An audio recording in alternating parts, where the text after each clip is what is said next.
The Isaiah Factor Uncensored starts right now. My administration is issuing new warnings that, based on evolving intelligence, Russia may be planning a cyber attack against us. As I said, the magnitude of Russia's cyber capacity is fairly consequential, and it's coming. The federal government is doing its part to get ready. Welcome to The Factor Uncensored. Tonight we begin with your personal security during wartime. You just heard the President Biden warn us all that cyber attack from the Russians could be hitting us any day now. He says it is coming, and when it happens, the consequences could be astronomical. Just today, a Russian national was indicted right here in Tyler, Texas, for operating a cyber hacking enterprise. He has yet to be arrested. He's accused of running Marketplace A and having sold access to more than 48,000 email accounts and 39,000 online accounts. Have you been hit yet? That's the question. Check your accounts now. The Biden administration urged everyone to up their cybersecurity, starting with businesses. The businesses are a proxy for the Russian government and Chinese government and other governments to access and interfere with the individuals who make up our nation. And so everything from morale to the speed of our commerce is all impacted through businesses. Now, why businesses are especially important is the amount of data that we give them. While we're very hesitant to share information with the census, every year we see undercounts for Texas because people are hesitant to give the government information. They're very likely to give that same information to Facebook, Instagram, Macy's, Dillard's, or any other of the businesses in which we choose to do commerce. So personally identifying information such as social security numbers, credit card information, and other damaging information, possible ways to interrupt the flow of our daily American lives, thus undermining our morale and therefore sort of distracting the government from any additional support for Ukraine in that area, is going to be a positive for Russia. We know that this happens daily. There are a number of countries, Iran, China, North Korea, and Russia, who do small probes on a regular basis. Back in 2011 in Texas, we had hacking that caused some damage, and then the controls were not sufficient for the comptroller, which then resulted in the release of 3.5 million personal records for teachers and other folks covered under the state of Texas payment.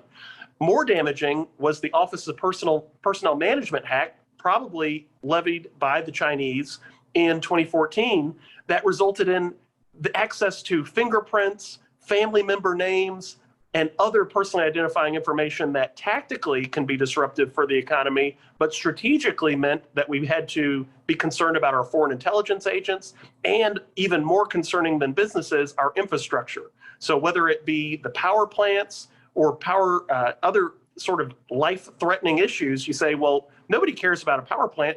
That's not water or food. Well, in Texas heat, losing your air conditioning can literally be life-threatening. And we know what it can do in the wintertime as well. Now, we know the Russians have been responsible for shutting down power plants through hacking in Ukraine. And of course, there's been pipeline issues that the Russians are being blamed for. What can we as Americans do to better prepare ourselves for a potential cyber attack by the Russians?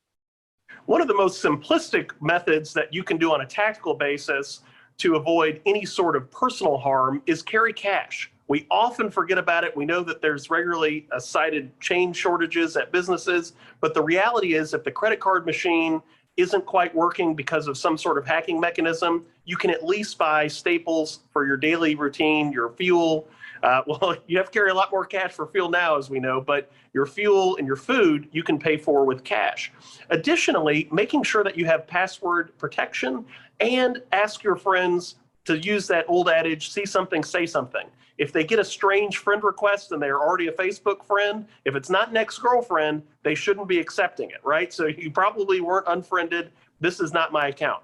Instagram, a lot of these social media platforms that people use can be tools to get other information, and they're a backdoor.